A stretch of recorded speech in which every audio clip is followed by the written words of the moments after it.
So I'm going to be installing a paver patio along with the gazebo here in my backyard, and I'm going to cover how long it took, all the steps to do this project, and also how much this project cost. This did turn out to be a bigger project than I anticipated. So this is going to be a multi-part video series. I hope you watch it all. This is part 1, prepping the area. So let's begin. So first we start out by clearing the area. Now I'm measuring everything out. Now the measurement is very important. You're going to want to measure 3-4 times. This process right here, although it looks quick, took me about a good hour to get my measurements correct. So when you're laying out your stakes and string line, you're gonna want to make sure you're square. So along with measuring from corner to corner, you're gonna want to go in an X pattern to make sure that your level, or make sure that your measurement is correct from the top left to the bottom right and top right to bottom left. Just to make sure that you're square, because it can look like you're square, but you might be skewed a little bit. Or when you lay your pavers out, you can get into a big mess not being square. So make sure that your starting point, your measurements are correct.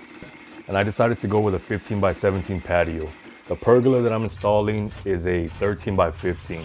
And watching a lot of these videos, I saw what a lot of people were doing is if they had a 10 by 10 pergola, they'd install a 10 by 10 pad, right? A 10 by 10 paver pad or a slab of concrete. And that just made everything look small. So I wanted to go about 1.5 feet outside of the pergola feet. I had some roots right here.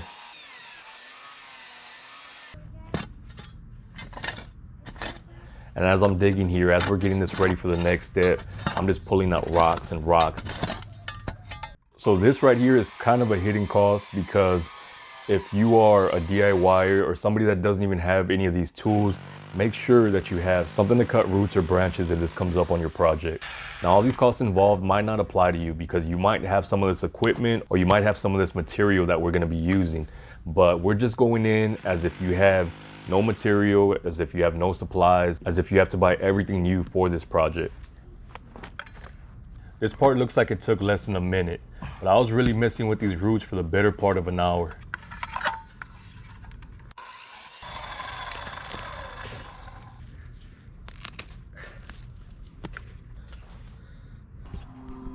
A lot of rock. And this is another cost right here. If you don't have any of these tools here, if you don't have the shovels, if you don't have your yard rakes, if you don't have the big scooper shovels, the flathead shovels, if you don't have the hand tamper, these are expenses that can rack up quickly. I got kind of lucky because I went on OfferUp and there was somebody selling this lot with all these yard tools for 80 bucks. So if you had to go out to the store, you'd probably spend about $300 just on these tools. The hand tamper alone is like 60 bucks. So the ground, the soil in my backyard is really solid and kind of hard to dig.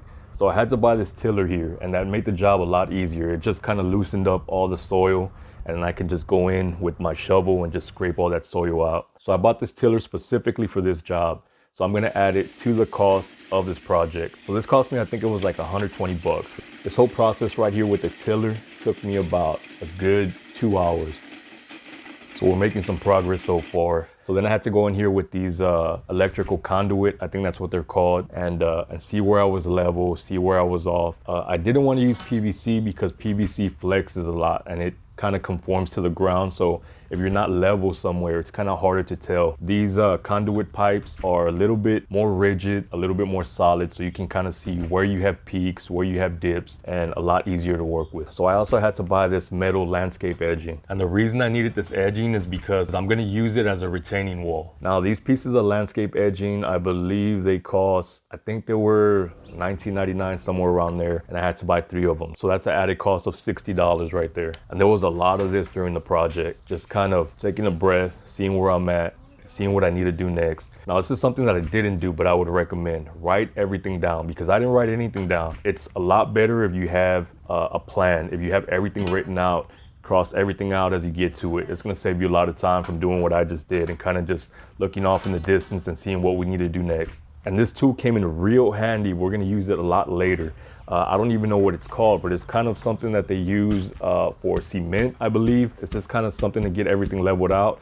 This plate compactor to rent for the full day cost me, I believe it was $140. So when I rented this thing, there was no instructions on it. I guess if you ask how to use it, they would tell you, right? But it just slipped my mind. I was just thinking of getting back to the job site and finishing it. I really didn't think there was anything to it, but it turns out there's a throttle on it that makes it kind of go forward. And I was just trying to push it without that throttle. And I was messing with that thing for a good half an hour. So when I finally got it working, I was pretty excited. So originally I was only gonna rent this for 4 hours, which was gonna cost me, I believe it was like $89, but I ended up having to use it the full day because I had some other stuff I had to do. So make sure if you're gonna rent a plate compactor that you're ready to use it, because as soon as you rent it, the time starts ticking on it and you're just adding up more costs. So make sure that you're ready to use it when you rent that plate compactor. Now you 100% don't need to rent the plate compactor if you're trying to save money, but it makes this job a lot easier. And it's gonna save you a lot of hassle in the long run from ground shifting because you're compacting that soil correctly. Okay, so this part's done. We went a long way.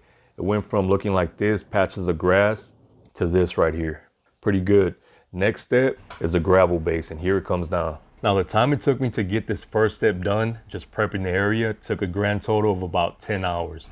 And that's surveying the area, measuring everything out, making sure it's square, putting my stakes in, tilling, plate compacting, leveling. Everything involved took me about 10 hours. And that's me doing it by myself. Now, if you had help, you can get this done in half the time or maybe even a quarter of the time, but that's what it took me doing it myself. So this gravel base cost me $240. It's all gonna depend on your area, but for me, it was $240 for the gravel base and the delivery, 3 yards of it. So that RV right there, that's kind of in the way. Not really, but that RV right there is my RV that I rent out. And I had some renters that were just returning the RV as the gravel base delivery was getting there. So let's start adding up all our costs.